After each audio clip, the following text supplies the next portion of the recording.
E aí? Sabe aquela imagem que a gente tem de superdotação? Aquele gênio do cinema, meio isolado, com o QI lá nas alturas?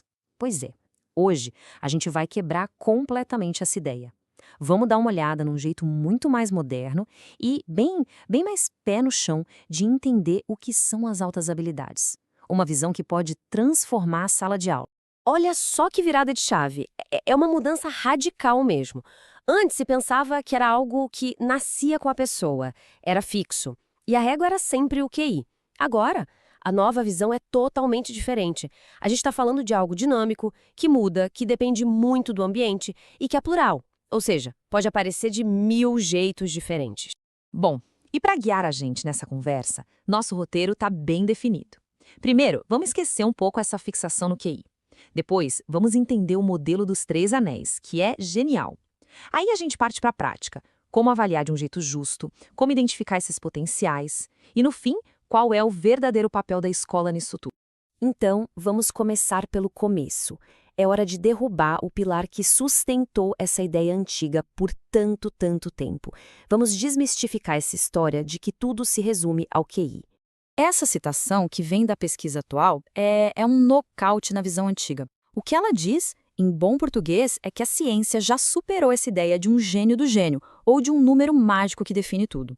A realidade, felizmente, é bem mais complexa e, vamos combinar, muito mais interessante. Ok, então se não é só o QI, o que é? É aqui que entra o modelo dos 3 anéis de Renzulli. É um jeito novo e muito mais completo de entender como o talento realmente dá as caras. O primeiro anel é a habilidade acima da média. E aqui já tem um detalhe importante. Essa habilidade pode ser geral, tipo um raciocínio lógico rápido, ou pode ser super específica, como um talento incrível para química, para dançar balé ou para fotografia. Não é uma coisa só. O segundo anel é o envolvimento com a tarefa. Pensa nisso como a parte da motivação. É a paixão, sabe? A garra, a disciplina que faz alguém mergulhar de cabeça numa coisa, mesmo quando fica difícil. É o motor que empurra a habilidade para frente.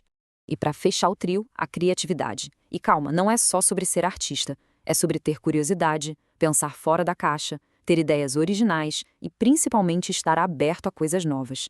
É a capacidade de conectar pontos que ninguém tinha conectado antes. E aqui está o pulo do gato. O segredo não é ter só uma dessas coisas. O que realmente faz a diferença, o que acende a chama, é a interação entre os 3 anéis. Pensa assim, ó. Uma pessoa com talento para programação, isso é a habilidade. Aí ela fica obcecada por resolver um problema, isso é o envolvimento. E para resolver, ela cria um código totalmente novo. Pimba, criatividade. É nessa junção que a mágica acontece. Certo, a teoria faz sentido. Mas e na prática? Como a gente leva isso para a escola? Vamos falar sobre os princípios da avaliação e o foco aqui muda completamente. O objetivo não é mais rotular, é apoiar. Essa frase muda o jogo. A avaliação deixa de ser um carimbo, um veredito, e vira um mapa. A ideia não é dizer essa pessoa é superdotada e pronto. É dizer, olha, aqui estão os pontos fortes e é assim que a gente pode ajudar essa pessoa a ir mais longe. E para uma avaliação ser justa, tem umas regras básicas, né? Primeiro, olhar o todo. Ter uma visão 360 graus usando várias fontes.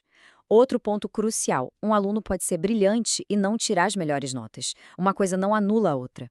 E talvez o mais importante, a regra de ouro.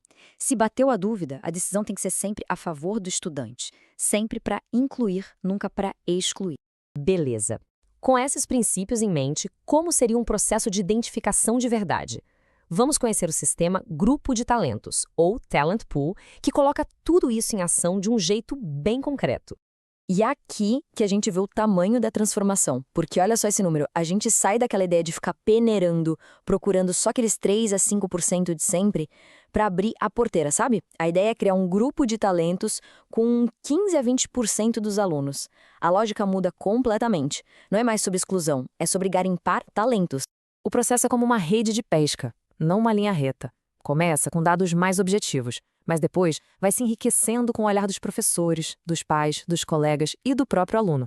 E o mais legal, ele tem válvulas de segurança, que são chances de garantir que ninguém com potencial fique para trás, mesmo que não tenha brilhado logo de cara. Olha que exemplo fantástico de como buscar informação. Uma pergunta dessas para os pais, isso vai muito além de nota. Ela busca um traço de criatividade, de pensar diferente que nenhum teste formal conseguiria pegar. É muito inteligente. E isso aqui também é ótimo. Mostra como o aluno vira parte ativa do processo. Coisas como essa, mapas de interesse, dão voz ao estudante. Ele pode mostrar suas paixões, como ele se enxerga. É uma forma de dar autonomia. E com tudo isso, a gente chega ao ponto final, que é o mais importante. Qual é a missão da escola nisso tudo?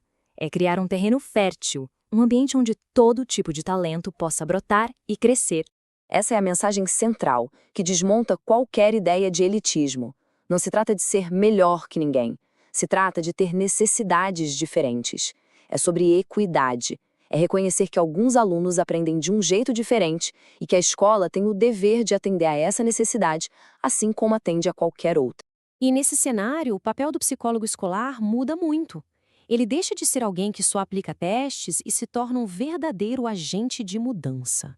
Um articulador que trabalha junto com professores e famílias para, de propósito, construir uma cultura que valorize e desenvolva os talentos. E para fechar, fica essa reflexão no ar. Pensando em tudo isso que a gente conversou, será que as escolas hoje estão de fato criando um ambiente onde todos os talentos, dos mais variados tipos, têm a chance de aparecer? A resposta para essa pergunta pode definir o futuro de muita gente.